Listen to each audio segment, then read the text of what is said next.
AP శాసనసభలో ఎమ్మెల్యేలకు సీట్లు కేటాయించారు. ట్రెజరీ బెంచ్గా ముందు వరుసలో ముఖ్యమంత్రి, డిప్యూటీ సీఎం, మంత్రులకు సీట్లు కేటాయించారు. అనంతరం చీఫ్ విప్లకు సీట్లను కేటాయిస్తూ డిప్యూటీ స్పీకర్ రఘురామ నిర్ణయం తీసుకున్నారు. సీనియారిటీ ప్రాతిపదికన ఎమ్మెల్యేలకు సీట్ల కేటాయింపు జరిగింది. ముఖ్యమంత్రి చంద్రబాబుకు 1వ నెంబర్ సీట్, డిప్యూటీ సీఎంకు 39వ నెంబర్ సీట్ కేటాయించగా మాజీ ముఖ్యమంత్రి, వైసీపీ శాసనసభాపక్ష నేత జగన్కు ప్రతిపక్ష బెంచ్లో ముందు వరుసలో సీటు కేటాయించారు.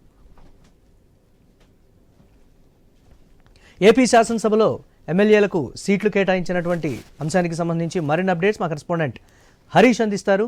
హరీష్, మురళి, ఏపీ శాసనసభలో ఎమ్మెల్యేలకు సంబంధించినటువంటి సీట్ల కేటాయింపుకు సంబంధించినటువంటి ప్రక్రియ ప్రతిసారి ఎన్నికల జరిగిన తర్వాత అసెంబ్లీ ఫామ్ అయిన తర్వాత జరుగుతుంది. అందులో భాగంగానే సాంప్రదాయ రీతిలో జరిగేటువంటి ఏపీ శాసనసభ ఎమ్మెల్యేల సీట్ల కేటాయింపుకు సంబంధించి సభలో సీట్లు కేటాయింపుకు సంబంధించినటువంటి అంశంపైన డిప్యూటీ స్పీకర్ ఈరోజు రఘురామకృష్ణరాజు ప్రకటన చేశారు. ట్రెజరీ బెంచ్ కి ముందు వరుసలో ముఖ్యమంత్రి, అదేవిధంగా డిప్యూటీ సీఎం కు, అదేవిధంగా మంత్రులకు సీట్లను కేటాయించారు. అందులో శాఖల వారీగా, అదేవిధంగా సీనియారిటీని ప్రాతిపదికగా తీసుకుని, అదేవిధంగా పోర్టుఫోలియోలను ప్రాతిపదికగా తీసుకుని కూడా కొంత సీట్ల కేటాయింపు జరిగినట్లుగా చెప్తున్నారు. ఇక ముఖ్యమంత్రి, డిప్యూటీ సీఎం, అదేవిధంగా మంత్రులకి సీట్ల కేటాయింపు తర్వాత చీఫ్ విప్లకు సీట్లను కేటాయిస్తూ నిర్ణయం తీసుకున్నారు. అందులో భాగంగానే ఇక్కడ కూడా సీనియారిటీకి అధిక ప్రాధాన్యత ఇస్తూ సీనియారిటీని ప్రాతిపదికగా తీసుకునే సీట్ల కేటాయింపుకు సంబంధించినటువంటి ప్రక్రియ జరిగింది. అందులో భాగంగానే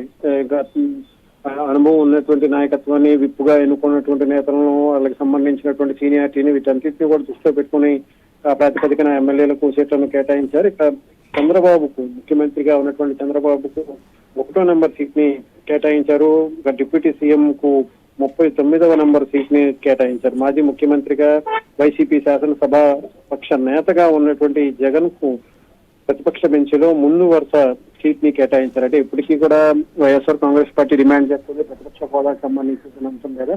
అయితే దానికి సంబంధించినంత వరకు కూడా ఎటువంటి ప్రాతిపదికన ఎటువంటి చర్చ జరగలేదు. ఇప్పుడు జరుగుతున్నటువంటి అంశాన్ని పరిశీలన తీసుకుంటే కనుక శాసనసభ వైసీపీ శాసనసభ పక్ష నేతగా మాత్రమే జగన్ కు ప్రతిపక్ష బెంచ్లో ముందు వరుస సీట్ ని కేటాయించినట్టుగా చెప్తున్నారు. మొత్తంగా చూసుకుంటే కనుక మాజీ ముఖ్యమంత్రికి సీట్ కేటాయింపుకు సంబంధించినటువంటి అంశం, అదేవిధంగా ముఖ్యమంత్రికి సీట్ కేటాయింపు, డిప్యూటీ సీఎం కు, అదేవిధంగా మంత్రులకు సీట్ కేటాయింపులకు సంబంధించినటువంటి అంశాలపైన కూడా అసెంబ్లీలో ఈ రోజు డిప్యూటీ స్పీకర్ ప్రకటన చేశారు.